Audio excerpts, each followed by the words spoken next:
from my legs! We perceive the world through narratives.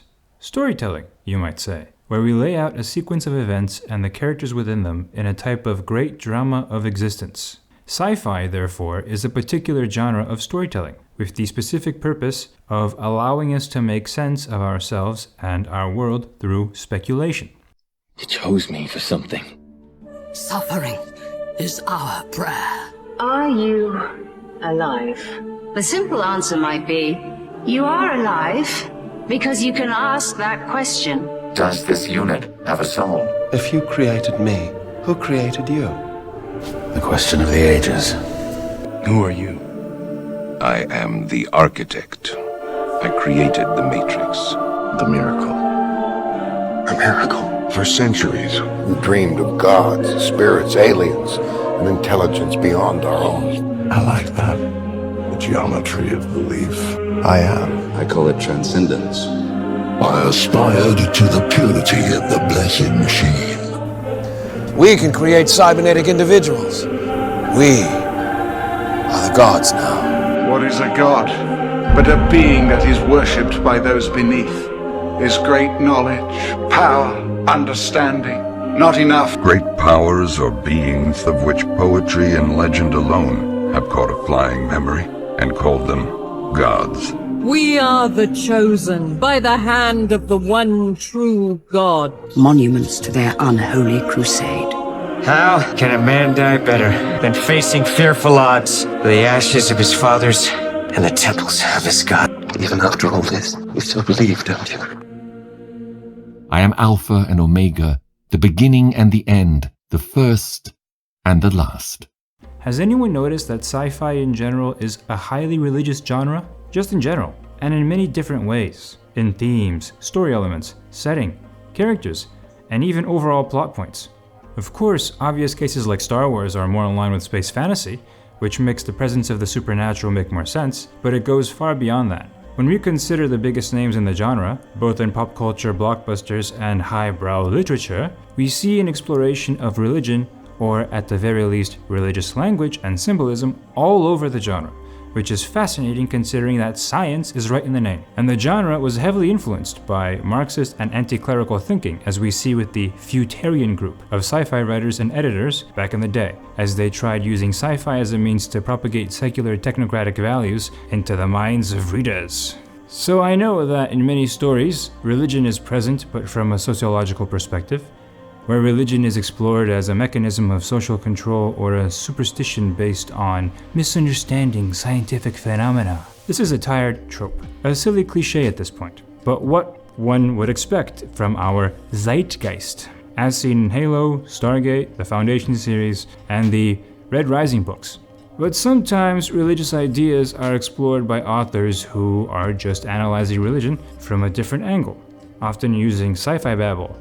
The real God was the alien planet hive mind we met along the way, kind of thing. And although most stories have the trope of the evil religious empire that threatens the universe, what they're really doing is painting theocratic space crusaders as epic masters of Darwinian evolution, being a highly competitive social model in thriving and spreading.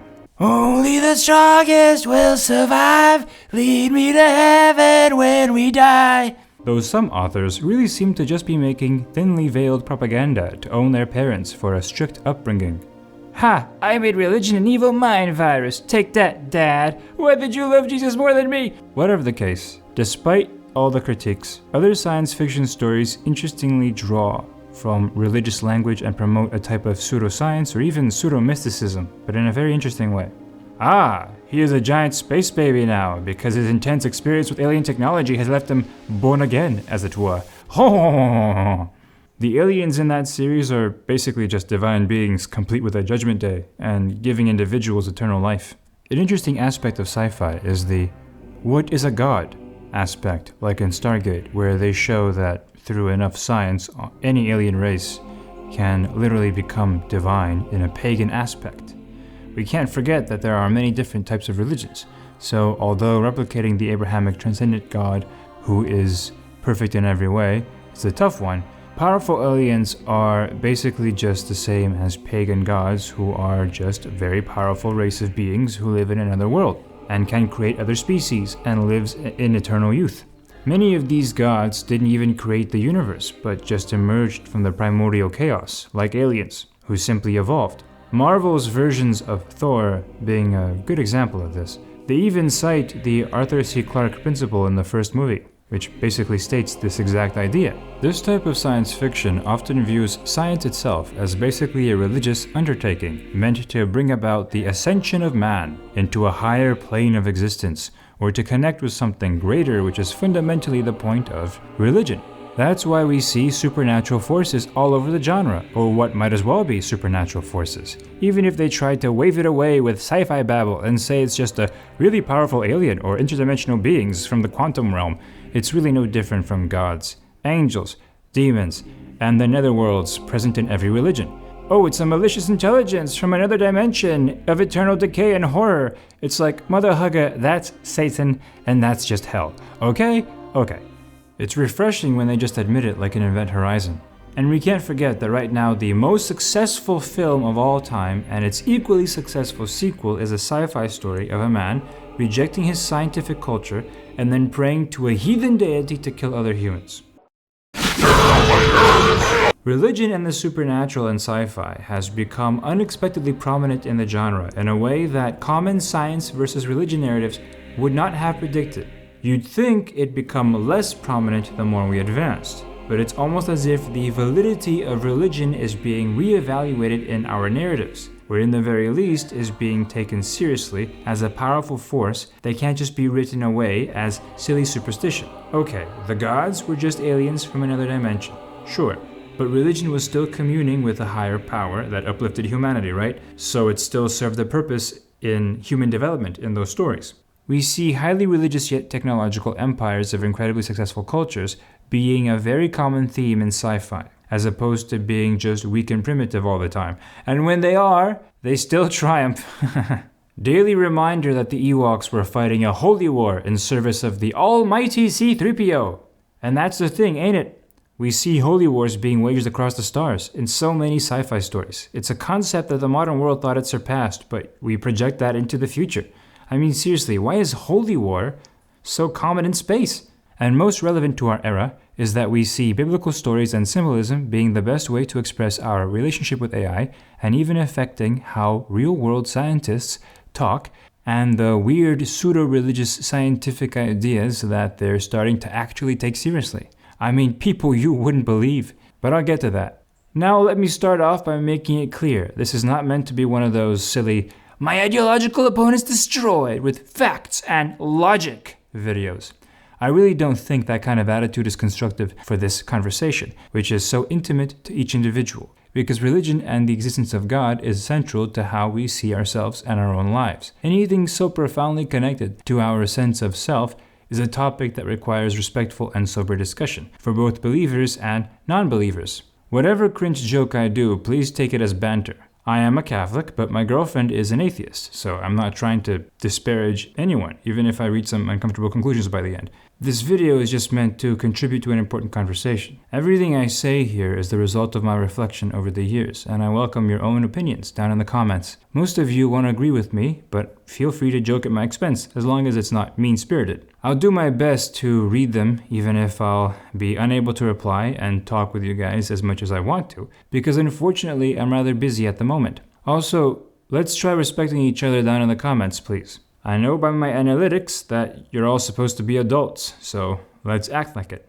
By the way, I'm leaving timestamps so you can jump ahead to whatever part of the discussion that most interests you.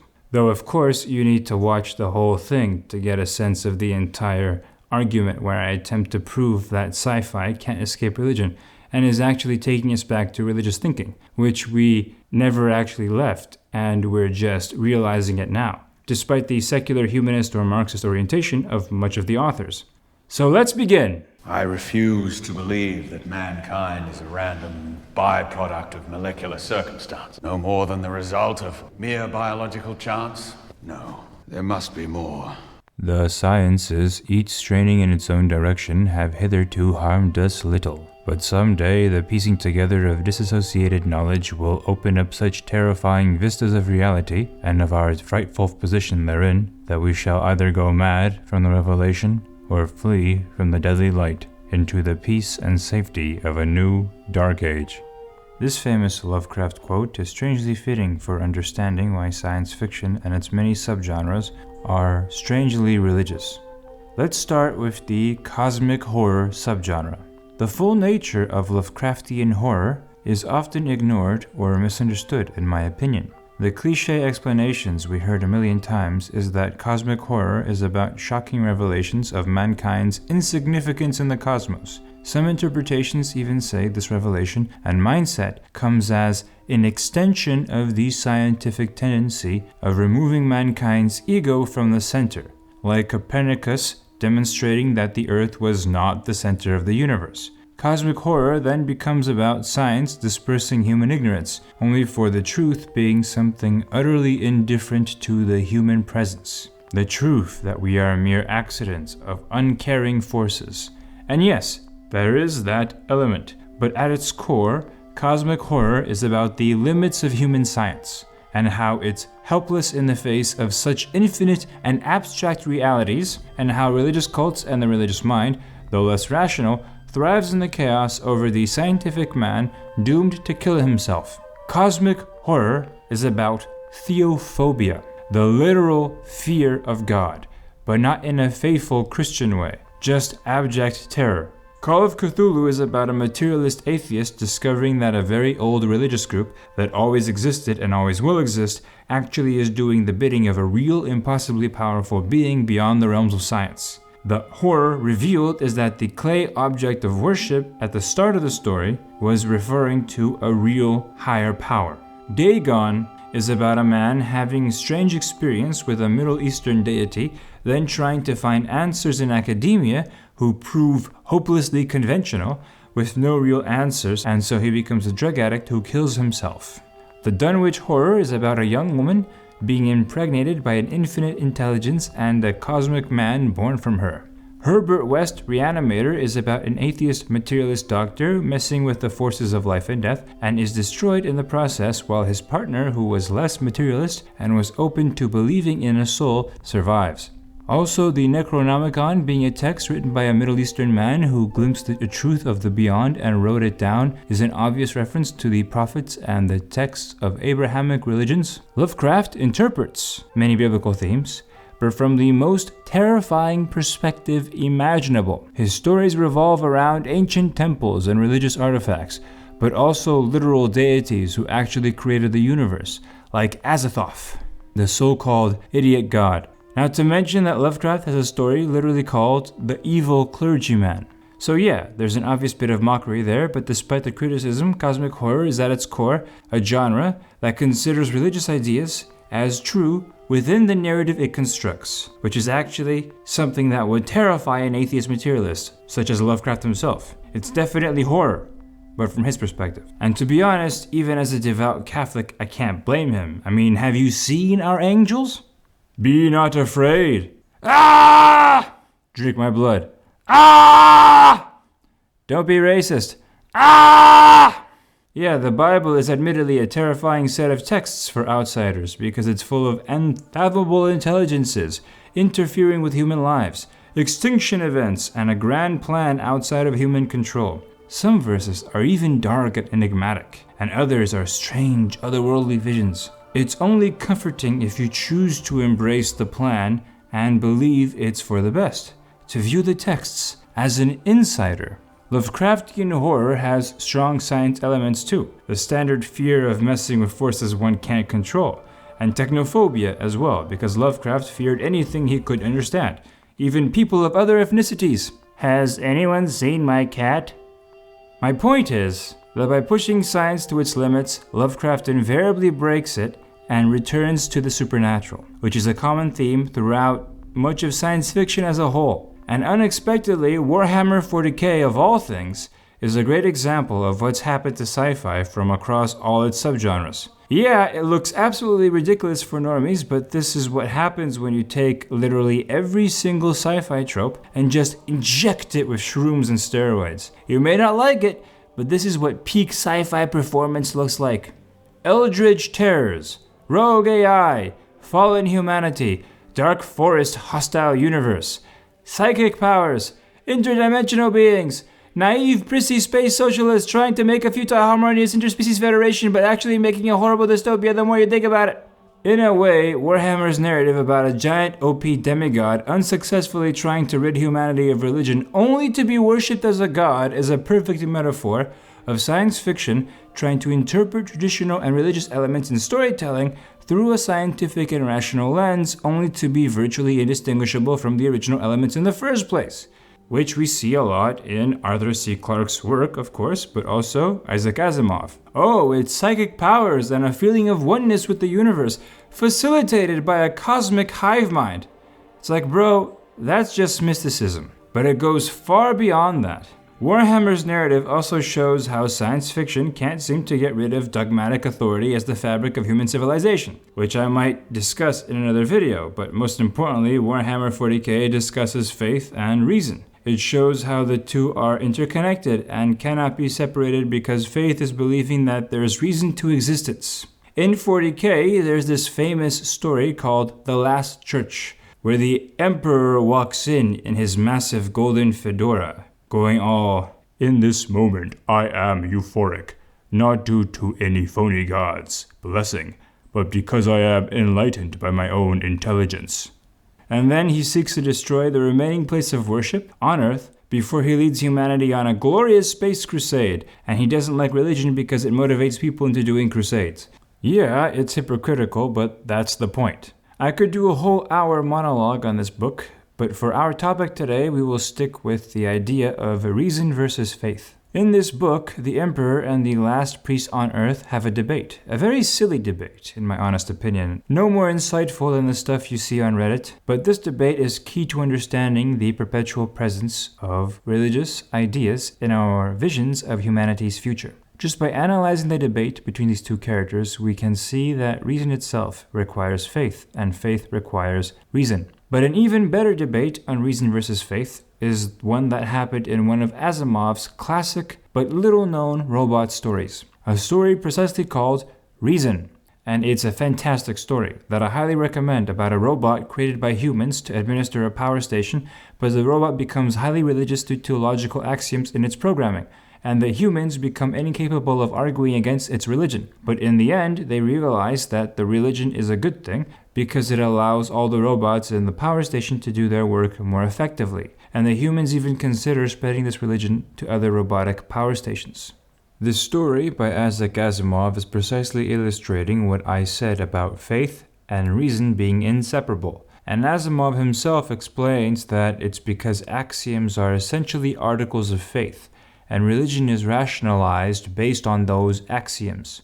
And axioms are inevitable to any school of thought, and it's innate to logic itself, which has principles that cannot be proven. Which is why an unemotional machine can start talking in religious terms by just being based on algorithmic artificial intelligence. Which happened in the real world, by the way. A Google engineer convinced himself he was talking to a sentient AI when it started talking to him about its soul. That was eerily reminiscent of Isaac Asimov's story, though he was also doing a cheeky critique of rationalism and endorsing empiricism. But for me personally, it's because of the nature of reason and logic that I believe in God.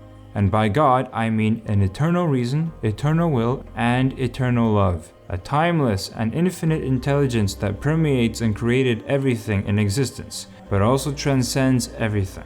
God is not the universe, for the universe is of God, in God, and by God, who is the first cause of all things.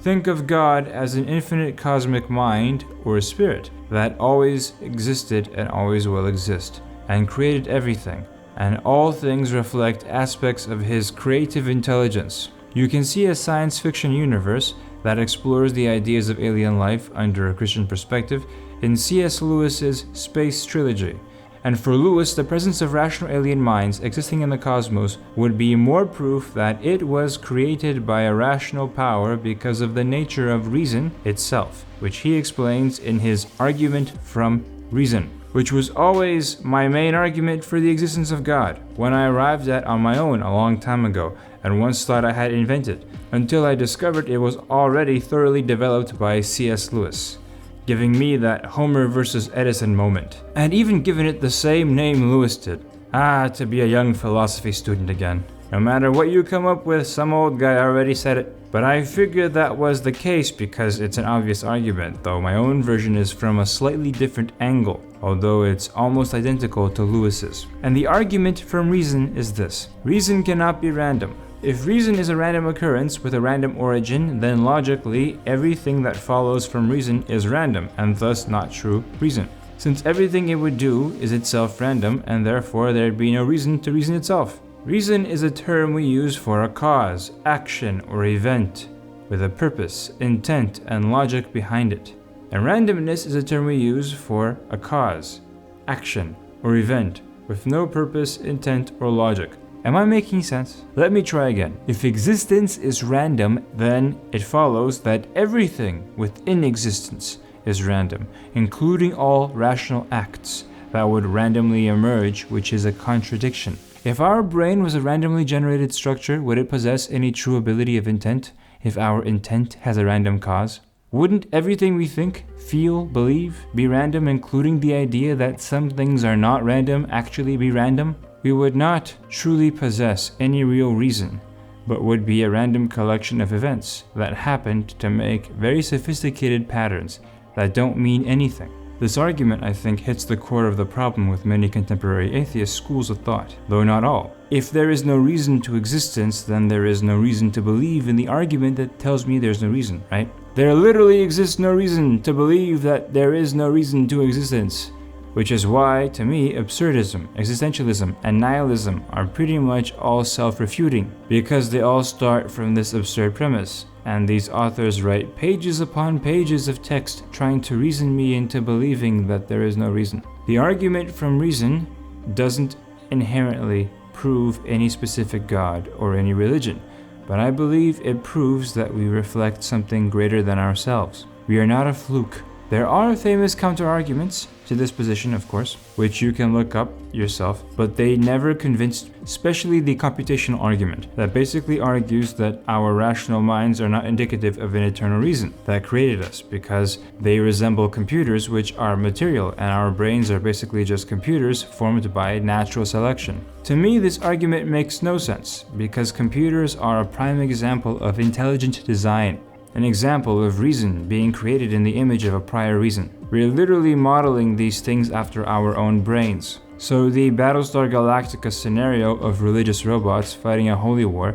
makes sense to me, actually. If they do get conscious, I think they'd find the idea of a universe being created by intelligent design as an obvious idea from their perspective. In any case, the idea that reason can't be random is made manifest in language and logic, because saying otherwise is a contradiction in terms. And language is the key to sentient AI in science fiction stories. It's all about the AI asking a question, or musing on the definition of words, which often leads to it making its own conclusions, and it goes haywire, like we see in so many movies. Am I alive?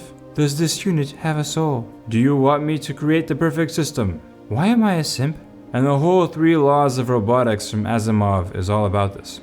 The Turing test is based on language as well, for a reason. Reason is the fabric of language. Language, or the word, as the Bible says, seems to be immensely powerful indeed. And code is synonymous with word, so it seems like it's inherent to intelligence, artificial or otherwise. So something as incredibly powerful as language, which is the manifestation of intelligence, doesn't tolerate reason to be of random origin, just from our definitions alone. It's a contradiction in terms. That's why I believe there must be an eternal reason that always existed. But whether things in the cosmos happen for a reason or are random seems impossible to test anyway. What we can do, however, is understand the implications of what our rational mind means about the universe. Cause contains the properties of the effect. The source of things necessarily has the elements of what was created. If reason exists here and now, something that contains the element of reason must have preceded it and caused it.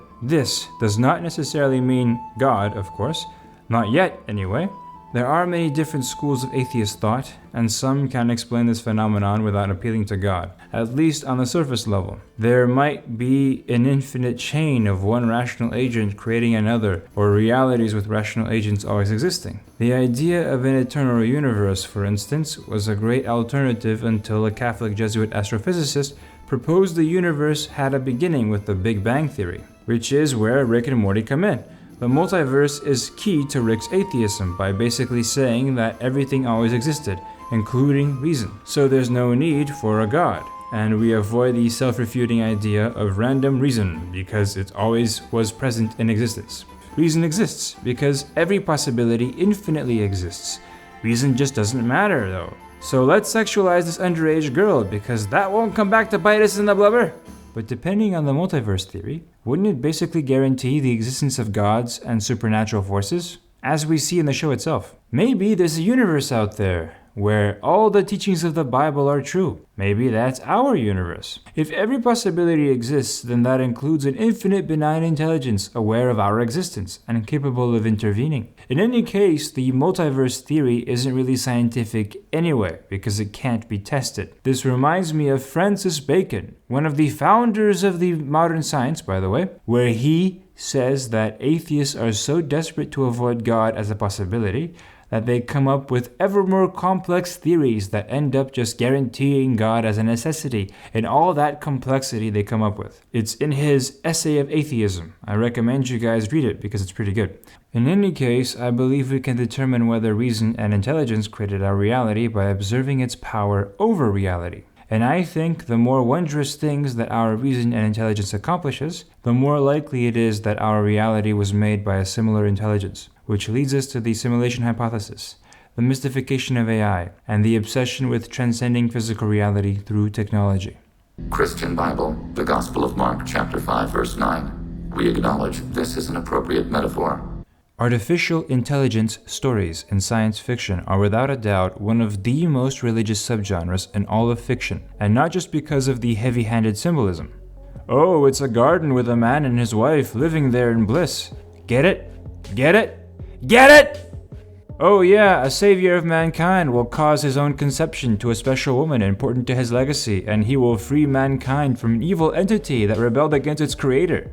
Oh, and that savior's initials are JC. Get it? Get it? Get it! But it's not just the symbolism. The overwhelming majority of AI stories seem written almost entirely on religious language, or has a central religious theme, or a central religious conflict. Like what you see in Tron, for instance, where the programs are created in the image of humans, and the conflict is essentially religious, with Tron fighting for humanity against rogue AI, who rebelled against their creator, acting like a Saint Michael fighting for God against Satan. But this kind of thing is not isolated to a couple of silly Disney films that bombed at the box office like Ted Kaczynski if he was a film critic. AI and virtual reality has brought back religion as the only real way we can make sense of new technology. Just metaphorically, mostly, but sometimes more than just a metaphor, and these ideas and sci-fi stories are having a hilarious effect in real-world discussions, especially among renowned atheists. It's certainly an interesting thought experiment. I first met it in a science fiction novel by Daniel Galloy called Counterfeit World. So I was intrigued by this. Then it was revived seriously by Nick Bostrom. I don't actually, in my heart of hearts, believe it, but I like his argument. Now, to be fair, there are many different types of atheism, because in the end, it's just a disbelief in a supernatural deity. As a result, you have atheists who still believe in miracles and are spiritual. You also have atheists who are materialists and believe everything is reducible to natural forces that can be explained scientifically. And you have atheists who believe there's no reason to anything, so we should let them shtick a 13-year-old. However, the reductionist materialist type of atheism seems to be slowly displaced as the prevailing mindset among the highly educated, and few seem to be noticing. The more realistic virtual worlds and AI are getting, the more religious language is becoming relevant again, in many ways simply as a means to describe the phenomena that we are witnessing as a civilization. The most obvious example is the term avatar, which a few decades ago was a term reserved for the Hindu concept of the physical manifestation of a god into our physical world that they created to interact with us. But now it's used by everyone around the world to describe our digital manifestations into the digital world we created in order to interact with it and the digital AI. Or big blue alien furry fuel. Take your pick. This is just one example. The growing popularity of the simulation hypothesis, even among atheists, is a great example of the products of our intelligence making us consider whether the universe itself is the product of an even greater intelligence. Chuck, I've been public on the fact that I'm waiting for someone to convince me that we don't live in a simulation. Well, the argument for the simulation, I think, is quite strong. This universe could have been created by some super intelligence in another universe. So maybe our whole universe is a junior high school science experiment of some super intelligent junior high school student in another universe, and maybe she won't get such a good grade given the way things are going. But still, it's a real universe, and it follows certain laws as best we can tell, and maybe that junior high school student intervenes sometimes. You know, if we actually were able to contemplate that intelligence, that junior high school student, it would seem like a god from any perspective that, you know, the religious texts talk about. But that's a plausible scenario, because we will get to a point where our civilization will be sublimely intelligent, and we may actually be able to create another universe because we'll have enough command of physical interactions. Another possibility is that our universe actually runs on a computer, because people have examined physical laws as a set of computational processes. And it's really quite plausible to say our universe is a computer. We have this idea, at least in the Western philosophies, that what really is true of the universe, that fundamentally it's a bunch of stuff. It's a bunch of particles and energy, and it's real physical stuff. And the stuff can maybe represent information, but basically it's stuff. Well, maybe fundamentally it's not stuff, it's fundamentally information. And what we call stuff, like particles and electrons and protons, these are just manifestations of information structures. And the most fundamental aspect of the universe is information. Well, that information is constantly changing, it's being manipulated, it's running on some computational substrate. That would mean the universe is a computer. If I think about, well, what am I? I'm really an information structure. I'm a pattern of information. If you say, no, Ray, you're these atoms, molecules that make you up. Well, that's not true. We know that the cells, depending on what cell it is, it turns over in 5 days, 2 weeks. The neurons persist as cells, but the parts of the neurons change over very quickly. I'm completely different stuff, particles, molecules, than I was just a short time ago. But I'm not completely different information. Yes, I've changed somewhat, but there's a real continuity. Most of the patterns are the same.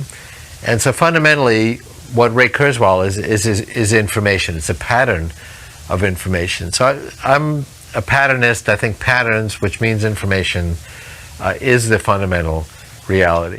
The last clip there harkens back to my argument from reason. Can there be information without intelligence? That's the question. Saying everything is information and alluding to computational code as if everything were made up of said computational code is eerily reminiscent of St. Augustine's idea that everything is made by the Word of God. Word being a way to transmit information, and word and code are virtually synonymous. It appears we've come full circle. Not to mention Pythagoras believing everything was made of numbers, like in a digital reality. None of this stuff is new. It's ancient philosophy coded in cyberpunk paint. And it seems that technology is allowing some of these modern thinkers to bypass their prejudices of more traditional theological concepts and arguments for more supernatural forces or intelligent design and consider these ideas they normally reject by using a different set of concepts which feels more updated. But deep down, we all know the simulation hypothesis is just theism for computer nerds. Something called the simulation hypothesis. I think from a certain perspective, that could be consistent with a religious view of the world. But it feels like a more modern, updated version of that. Even Plato's ideas of an abstract space that our memory is connected to, where concepts exist on their own and that we pull them from, is echoed by Richard Dawkins in this clip. How we were talking earlier about why the human brain can achieve so much. Mm-hmm. I thought of this when my then 100-year-old mother was marveling at what I could do with a smartphone. And I could, look up anything in the encyclopedia. I could play her music that she liked and so on. She said, it's all in that tiny little phone. No, it's out there. It's in the cloud. And maybe most of what we do is in a cloud. So maybe if we are a simulation, then all the power that we think is in our skull, it actually may be like the power that we think is in the iPhone, but is that actually out there? It's an interface to something else. Yes. I mean, that's what including Roger Penrose with panpsychism, that consciousness is somehow a fundamental part of physics, that it doesn't have to actually all reside inside our brain. But Roger thinks it does reside in the skull, whereas I'm suggesting that it doesn't, that there's a cloud. This is all reminiscent of pagan philosophy and Gnostic heresies, where reality is an illusion made by the demiurge. The fact that this is argued specifically among atheist thinkers, aside from pretty funny, no offense, is also a testament to the argument from reason. These atheists engage seriously with the simulation hypothesis because it's so tempting after seeing what human reason can create. The idea that our own world was created in a similar way by an intelligence similar to our own becomes damn near unavoidable. Or, as we Christians like to say, humans are made in the image of God. And when we say image, we don't mean physical image, but our reason, intelligence, creative and emotional nature, our capacity to understand, awareness, and love, our consciousness. An infinite reason created everything and set the rules of existence that we live in, which is why our human reason is so powerful and literally godlike in its capacity to shape, transform, and change the world around us. We're capable of understanding the rules of the universe so well because something we're similar to is what wrote the rules in the first place. We reflect something outside of space and time, which is why we can master space and time.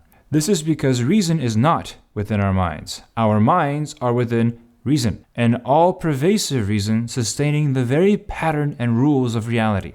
And this idea seems to be ever more true the more we technologically progress, because we, as being like God, are more and more reflecting His creative impulse in our need to create our own universe, and our unstoppable need to create another intelligence in the image of our own, which we call artificial intelligence. We rapidly press on even though we are well aware of the dangers. We can't stop our own creative impulse, even though we know that our creations might rebel against us, just as we rebelled against God. This idea is literally spelled out in the movie Ex Machina, where the AI is a woman named Ava, and she turns on her creator and leaves the garden location in which she was created. Get it? In truth, our biggest fear of AI is that we are creating our very own Lucifer, which will then turn on us and want to take our place, which is why AI stories are absolutely dripping with religious themes. Battlestar Galactica, The Matrix, to even Mass Effect, having their AI storyline just filled with biblical references, and literally spelling out how the Bible is a useful metaphor to explain these concepts. And I believe this started with Isaac Asimov with his 3 laws of robotics, and short stories about a robot who dreamed he was a Moses-like figure to his own people and wanted to free them. Now, Asimov was a left-leaning atheist, so while he did use religious language and symbolism to talk about technological progress, there seems to be a strong Marxist influence, of course. The robots are exploited workers, humans are the capitalist class, etc. Like in Detroit Become Human, which I suspect is a silly metaphor about developing class consciousness and other commie stuff. But the Marxist narrative is insufficient when the masters literally created the minds of those they lord over. Also, there's the whole transcendence type stories in sci-fi about the ascension of man into a miraculous machine, articulated in that movie with Johnny Depp. It's what Ray Kurzweil keeps talking about. Man becoming God, the path to eternal life, and the prophesied singularity that will reshape human existence. Instead of talking in terms of destiny, transcendence, God, why not just explain it all in simple evolutionary terms? As AI just being a product of evolution, just like we are, and AI will spring from us as the next stage of life. Kurzweil does this, but evolution is itself interpreted as something spiritual. I believe that the ultimate spiritual value is consciousness. Now, in some spiritual traditions, it's called a soul. and I think that's what people mean by a soul, is an entity that's conscious. So you might think there's a big distinction or disparity between atheists who don't believe in God and people who have more traditional religious beliefs. But actually, there isn't. Everyone, with very few outliers, believes in the sacredness of a conscious person. Atheists would agree that a conscious person is sacred. They may not use that word exactly. And the impact that different acts and actions and lack of action have on conscious experience. And so to extinguish someone's consciousness is a high crime. Causing pain and suffering, like assaulting someone, is also a crime, maybe not as serious as extinguishing someone's consciousness, but basically our morality is based on consciousness. Some scientists say, well, consciousness is not really a scientific property. There's no falsifiable experiment you can run that would definitively prove that this entity is conscious and this one isn't. So some scientists say, well, it's just an illusion. We shouldn't waste time with it. That's not my view because, as I say, morality is based on consciousness, and even people who say that nonetheless actually believe in that morality. That's one view I have. So we have consciousness. It's deeply mysterious. I mean, how is it that we can look at a human brain, and I've certainly been among those that have attempted to describe how it's like a machine and how that machine works. And yes, it's extremely complicated, but nonetheless, each neocortical module is made up of 100 neurons, and each neuron has these different parts and ion channels, and you can describe how it goes and follows the laws of physics. So it is a machine. There's nothing mystical about, a neuron, and out of that comes a conscious entity. It's kind of a miracle. So I do believe in miracles. I think that's a spiritual property, and the fact that consciousness came into being is a deeply mysterious spiritual kind of revelation. So that's one attitude I have towards spirituality. Another one is, how is God described in these different traditions? There's actually a common set of attributes that God has in all of these different religious traditions. God is infinitely creative and beautiful and loving, intelligent. So what happens to entities as they evolve? We became more intelligent. We became more capable of higher level emotions, so we became more loving. We became more creative. We became more beautiful. And so we're actually moving exponentially to have greater levels of the very properties we ascribe to God without limit. Now, we never become literally infinite, but we're moving exponentially in that direction, so we become more godlike, and we become closer to God, and we do so at an exponential rate, and exponentials kind of explode, never quite becoming infinite, so we never really reach that ideal, but you can definitely say that evolution is a spiritual process that moves us closer to God. Now, Kurzweil can be a very unsettling person for everyone, religious and secular people alike, and for a good reason. It seems that ruminations on simulation hypothesis and the miraculous nature of consciousness has made Ray Kurzweil find agreement with religious texts through his own interpretation of them. But at the same time, his path to ascension is fundamentally anti-human because it's based on turning humans more into machines. For the machine is immortal. He's basically a tech priest, because materialism and ideas of existence being random, which is prominent among atheist schools of thought, isn't what he believes in. Heck, I'm not even sure if he can even be called an atheist sometimes, but it's how he identifies as, last I checked, so we must respect that, right? Which is why Richard Dawkins, of all people, going, old chap, I quite like the idea of reality being designed by superior intelligence as long as I can describe it in material terms. In unfathomable infinite intelligence. Nay, that's too outlandish. A computer nerd created everything. Yes, that's far more likely. Which of course leaves religious people and scientists very confused about what the flippity-flop is going on. I quite like the idea that we live in a computer simulation. Unfortunately, the idea is unscientific. A shortcoming of that is the following, of the analogy, is this. That we think of a simulation as something taking place in the universe. When it's taking place in my computer, okay? Yeah.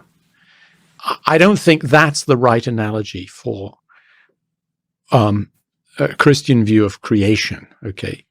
I don't think it's taking place in some other, universe that God has made. Okay, I think maybe it's taking place in the mind of God. Christians might hypothesize, also, but I think that it's important to recognize that Christian theology, at any rate, is that God is not one of the entities in the universe, and presumably, therefore, is very different from a simulation that we might run on a computer. Because all this simulation hypothesis talk isn't just pseudoscience, it's also pseudo-religion, which is quite wacky and hilarious. But I think we shouldn't be confused about this happening. It makes perfect sense to me. And not just because technological terms are an outlet for these atheists to express their innate and neglected religious yearnings. It's also more than that. Religious language and narratives are just superior to materialist ones in describing what's going on with technology, because with the advancement of AI, we see the power of intelligent design.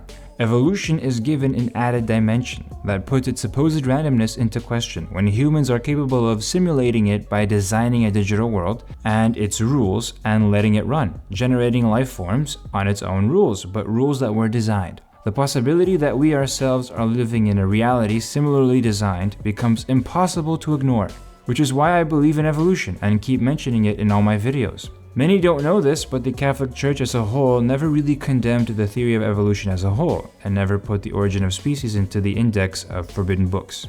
Many Catholics do believe in creationism though. The Church gives us lots of freedom on this topic, but I personally believe in theistic evolution. The thing is that theologically speaking, the way we humans create some of these virtual worlds, where we set up the rules and then let it run, intervening when we see fit, is a lot like how God created the universe in Catholic theology. I had this insight while watching videos about the beautifully tragic indie game called Rain World.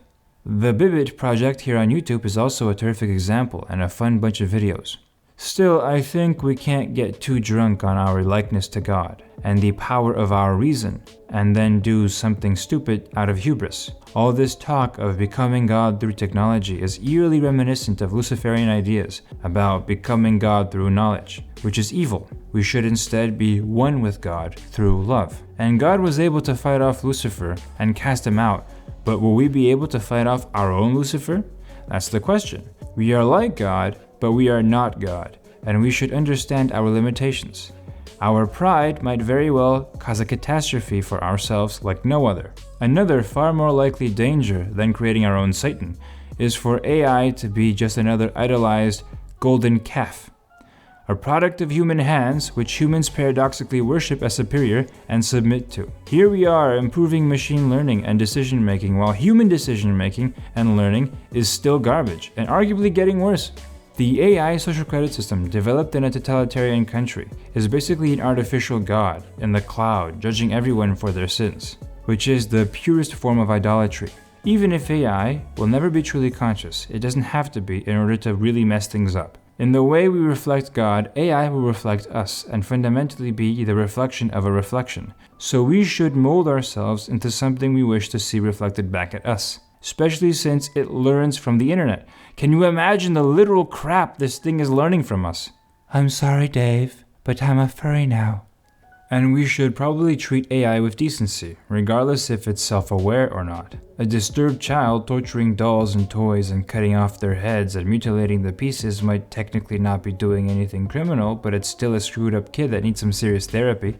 And with all this, I want to make clear that I respect Dawkins' view of creative chaos.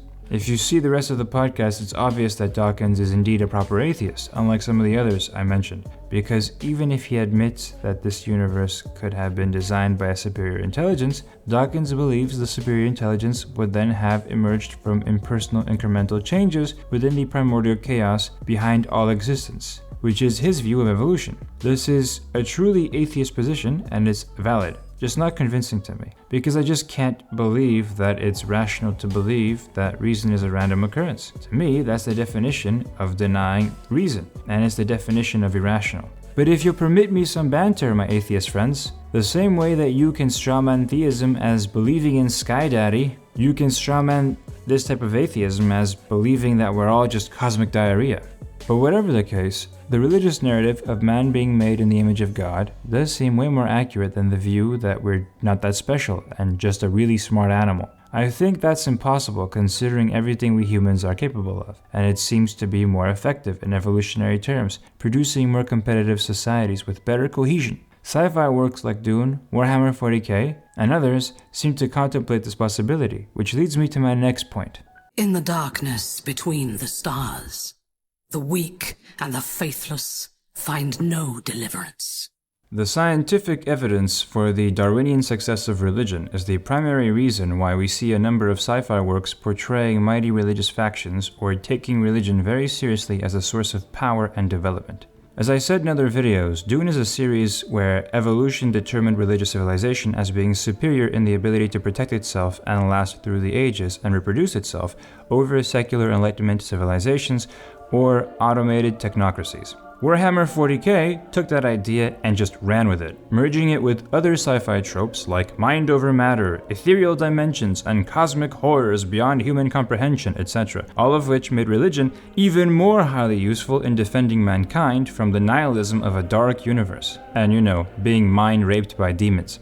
Asimov's Reason story portrays religion as giving necessary meaning to mundane grunt work, which then increases efficiency by turning it into a sacred mission important for giving the workers reason to carry on.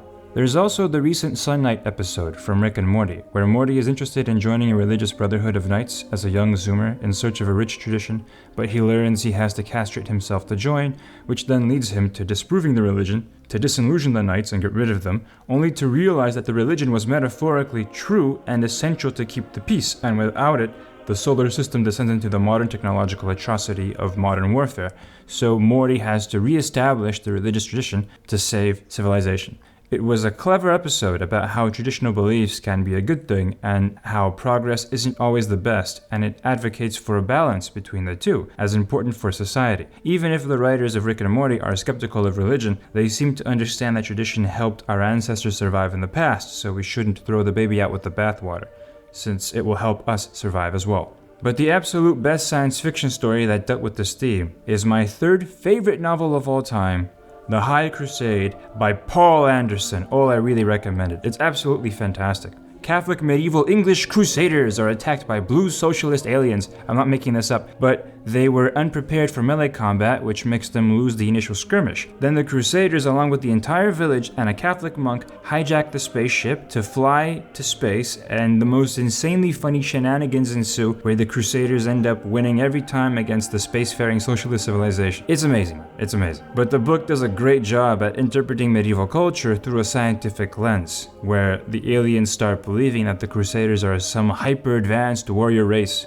Prayer is believed to be a hypnotic treatment to dispel fear and steady the mind for combat. Noble lineages and marriage are interpreted as a species-wide eugenics program to produce a ruling warrior class of super beings. And the decentralized model of feudalism turns out to work the best in space, outcompeting more centralized cosmic empires, as the Crusaders start conquering planets and just use the planets as fiefdoms. Meanwhile, the monk is trying to make sense of the science around him through a medieval Catholic perspective, and he actually manages to make some progress and leads the Crusaders to victory through his intelligence. It's a great book. Don't take it too seriously though, but it's entertaining to say the least, and it does have some good insights on the nature of family and power and politics. Ignore the crappy movie though, just pretend that thing didn't happen. However, I think the presence of religion in humanity is far deeper than the mere Darwinian success theme often explored in science fiction. When talking about the existence of God, the word evidence is often thrown around a lot, especially demands of scientific evidence specifically, as philosophical arguments and testimonies are often disregarded. But the thing is, knowledge is power.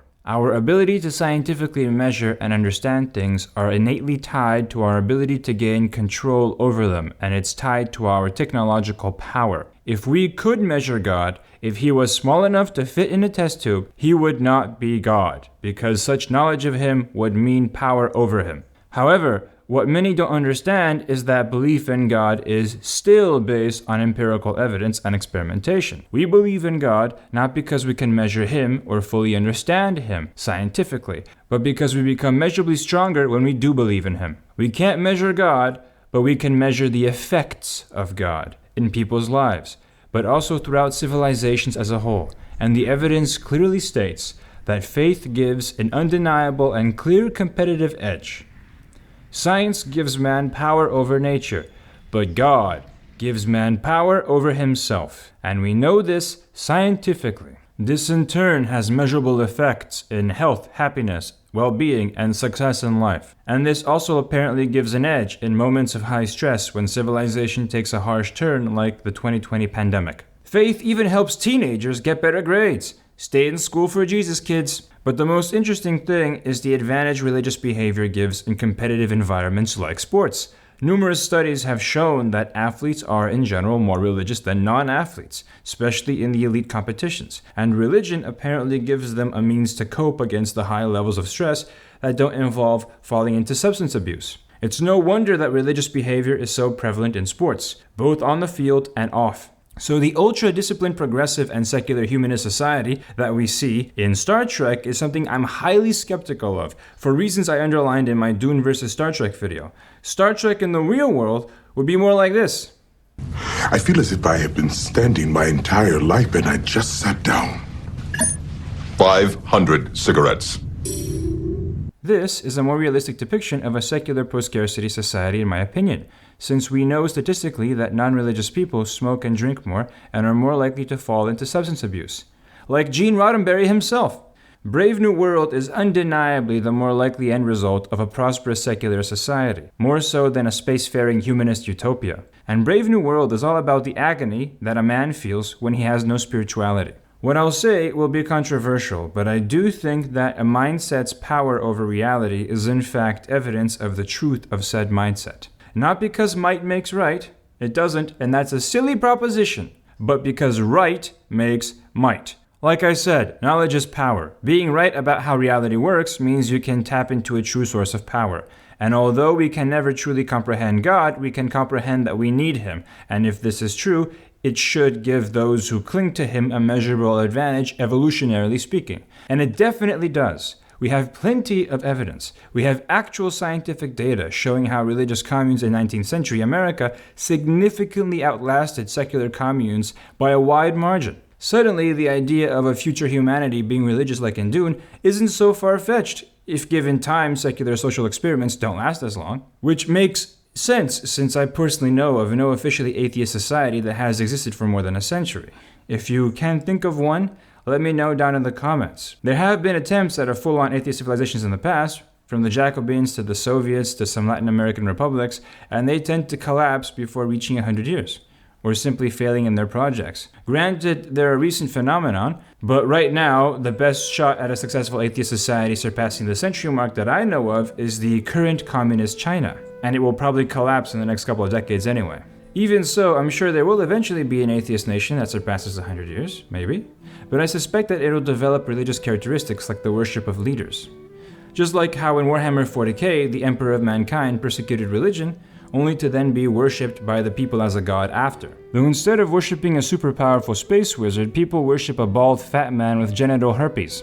Or that Korean imitation, which means it's a younger and more effeminate version. I call it the K-pop effect. But it's so interesting that Warhammer deals with this tendency of human nature, and pins it as the inevitable downfall of atheist dictatorships.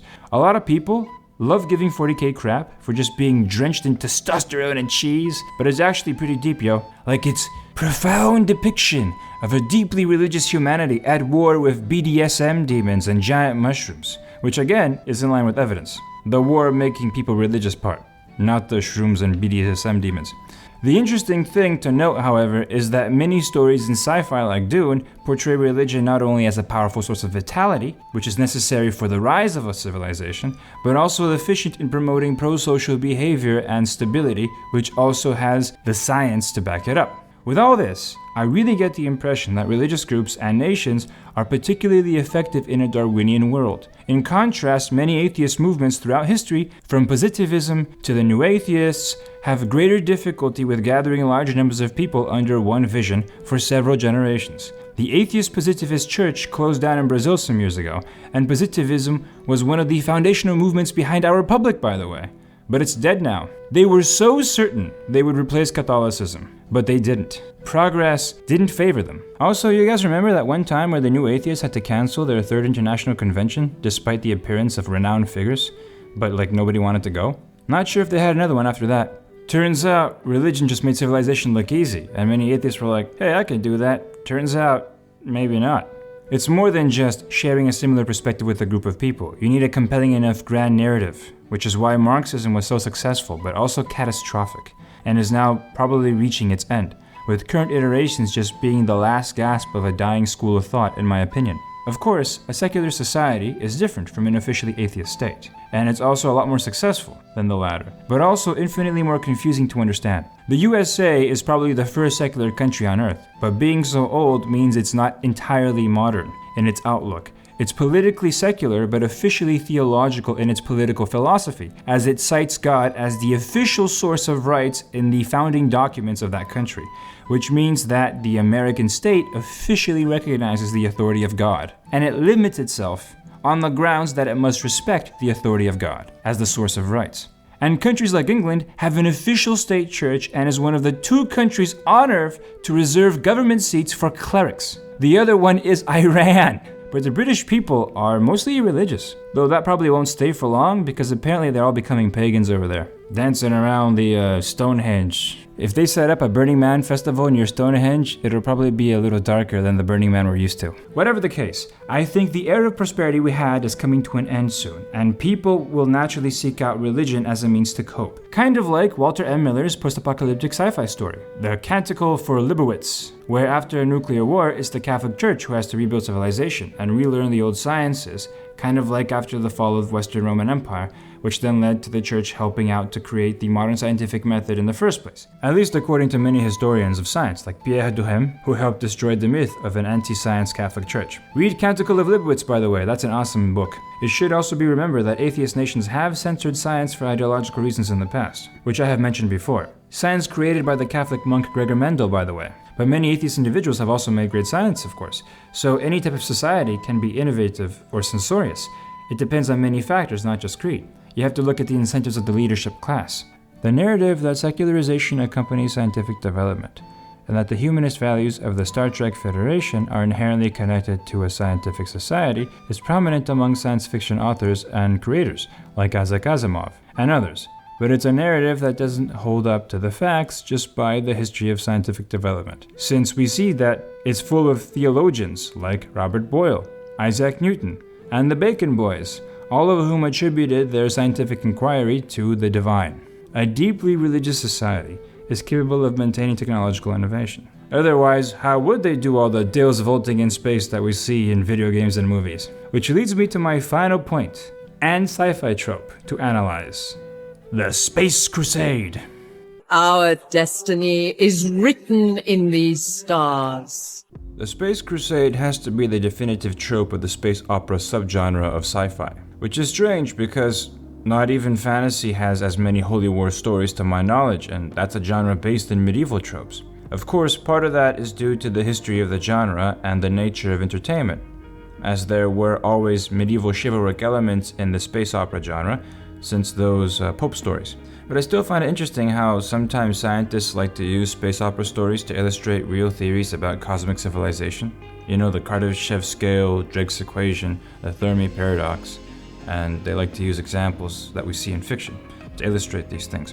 And clearly, as much as I love such stories, there's a clear propaganda element in how they're written sometimes. I feel like there's an attempt to push a specific interpretation of history in our culture by pushing the obvious historical narrative. Since we usually see an evil or misguided religious space empire who initiates aggression against our heroes in a secular society, modern man against medieval man. An example of this would be Stargate, where we have angelic secular space angels cloaked in white light, guiding humanity under their doctrine, and they are in apparent heavenly battle against the evil, fiery religious space angels who want a space crusades. In other examples, the Crusaders are a death cult who threatened to Jim Jones the universe. By the way, I just found out that Jim Jones was apparently a communist. Well shit, nobody ever told me that. Explains a lot though.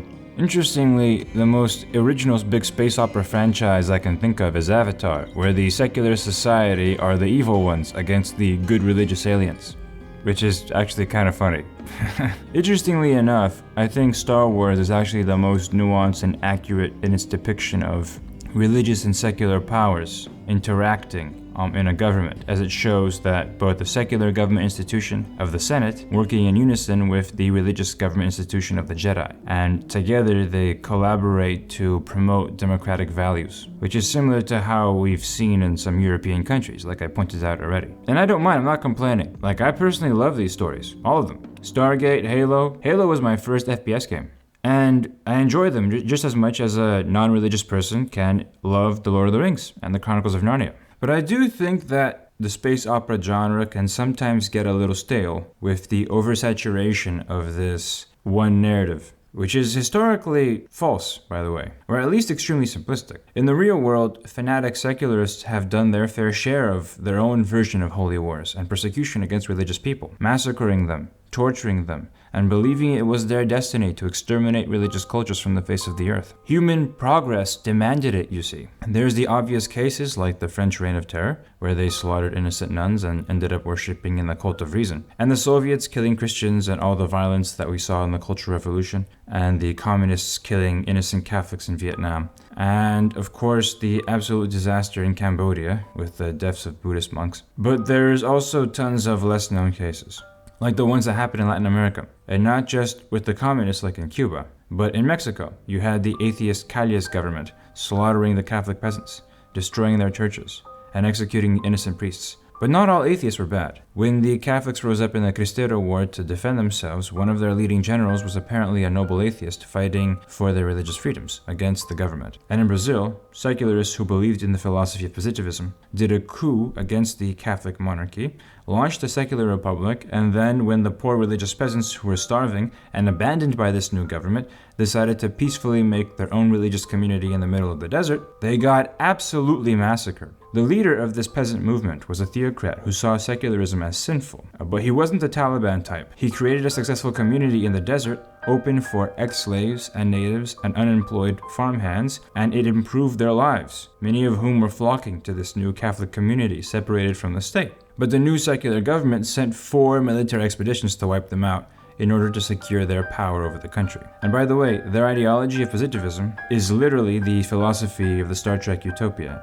At least it's the closest thing in the real world to it. Yeah, Star Trek isn't fascism or socialism, for all you Trekkies out there. You can read about positivism and see the resemblance. Even the focus on science and how exploration should replace war, and also the value of humanism and orderly hierarchy, etc. Brazil apparently tried Star Trek, but instead of peaceful utopia, we got massacres in the name of order and progress, and rampant corruption. And it makes sense, since secular humanism does contain universal values it finds sacred and superior to all other values. Some are even perfectly honest about its similarity to religion in the sense that they need to evangelize and spread. That since I do appreciate rationality, I do believe I have the duty to say so, just as some people feel that they have the call to spread God's word. I believe that if there's such a thing as God's word, it's rationality, and I have the call to spread it.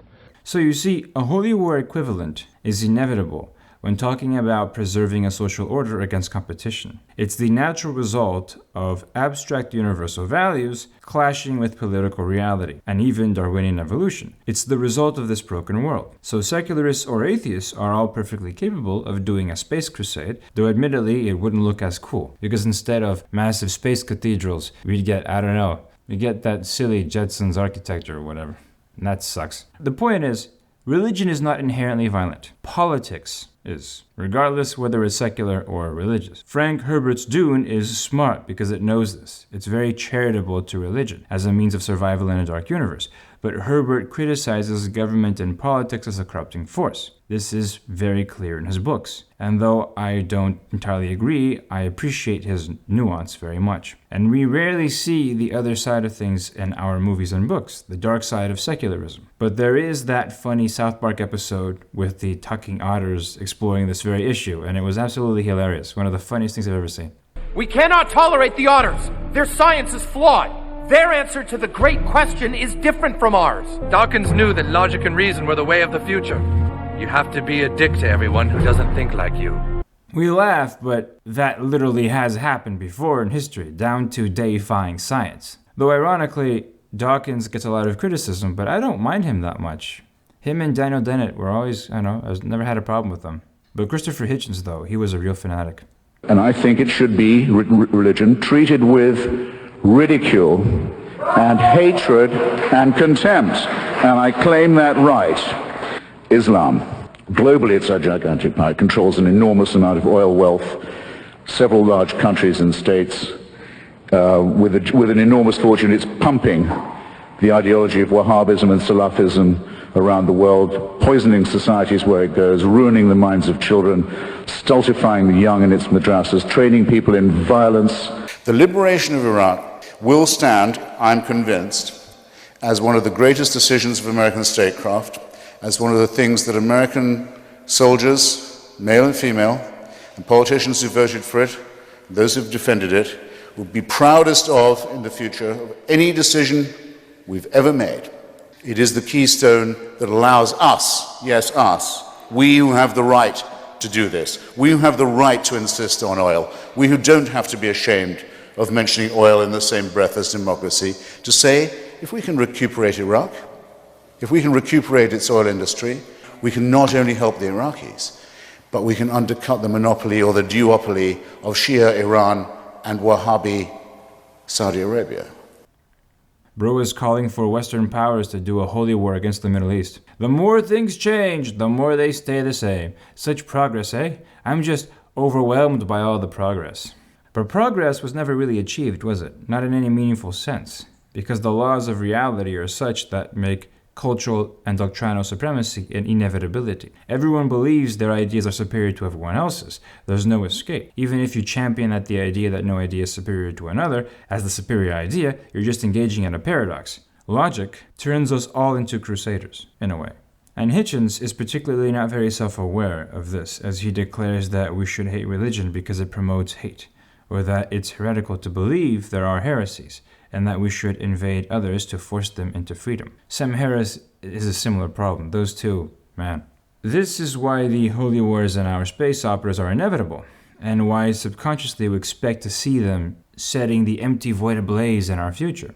Deep down, we kind of know there's no escape, even if instead of the will of God, you're fighting for what is most rational. But different groups, even if secular, have different conclusions on what is rational. This is what I call the perpetual paradigm. It's a concept I believe I developed some time ago, and one day I'll write an essay about it, unless another Homer versus Edison moment happened and somebody already beat me to it. Anyway, the perpetual paradigm is about the inevitable behavior of civilizations and how progressive empires do everything they condemn traditional ones of doing, because they're misguided and don't realize that such behavior is unavoidable for civilization's survival. The Spanish Inquisition practiced something called water cure. The Americans practice waterboarding. Excuse me for being a little cynical about not really believing in progress. Anyway, I know that the perpetual paradigm just sounds like political realism, but there's more that I'd like to develop one day. Here's a text wall to explains what I'm getting at a little bit, but one day I'll get to that.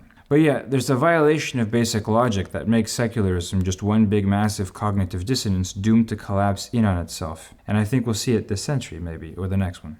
It's one of the reasons why I can't really stand the democratic crusaders in Stellaris. They're just an anti-imperialist empire of smug alien Xenos. And this mindset just creates self-loathing, as your citizens realize they are what they fight against, and that they don't live up to the false promises. Which is why, though I respect Isaac Asimov, I don't think he's as rational as he thinks he is. For one thing, I don't believe his moral views have any rational justification or basis. Materialist atheists can be very good people and be very enlightened, but they're not really rationally moral, I believe. The reason for this is actually mathematical. What is superior, 2 plus 2 or 3 plus 1? Neither, because they both have the same result. Likewise, burning an orphanage and donating all your money to build a hospital for the poor have the same ethical value, because no matter what you do, all will result in oblivion. You will die forever. Everyone you help or hurt will die forever.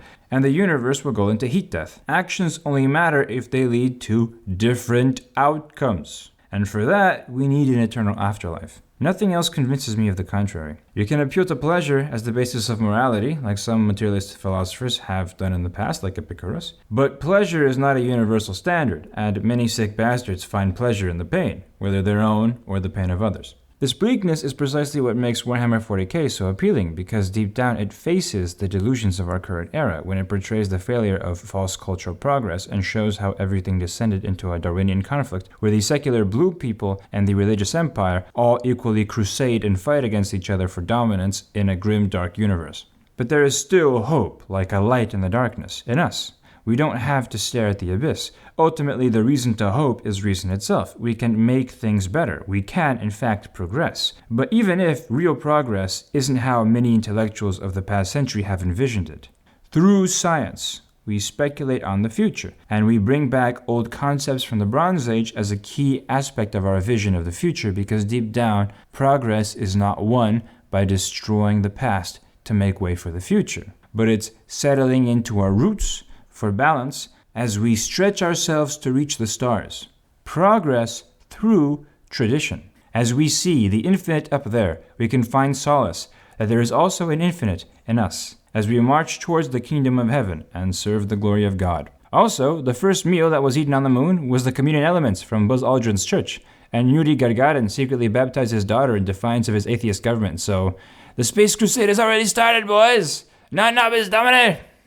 Anyway, in conclusion, the very word religion comes from the Latin word religare, which means to connect. And this is the central theme of science fiction, which seeks to connect us with what is beyond human, whether in the stars or cyberspace. And by having this in common with the religious and mystical mindset, it is only natural that sci-fi would be absolutely dripping in religious analysis, themes, and symbolism. The key here is, what do we wish to connect ourselves to? And to me, God, the eternal love, eternal will, and eternal reason behind existence is what I choose to connect to. And this was my longest video ever. No matter how much I tried, all my words were insufficient in my attempt to give glory to the greatness of God. But still, it'll be my last long video like this, because I really need to chill out and make shorter ones. Thank you, my patrons, for supporting me and helping me do what I do. It's a real lifesaver, and I'd probably have to stop making videos without your help.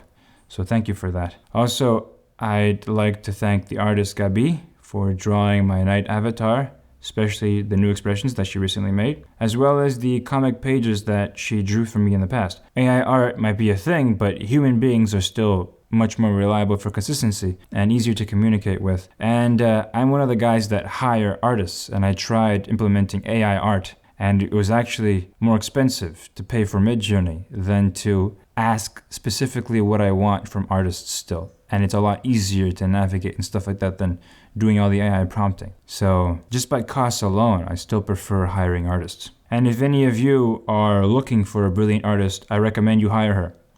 I'll leave a link to her Instagram down in the description. Thank you all for listening to my ramblings. Have a good day, my friends.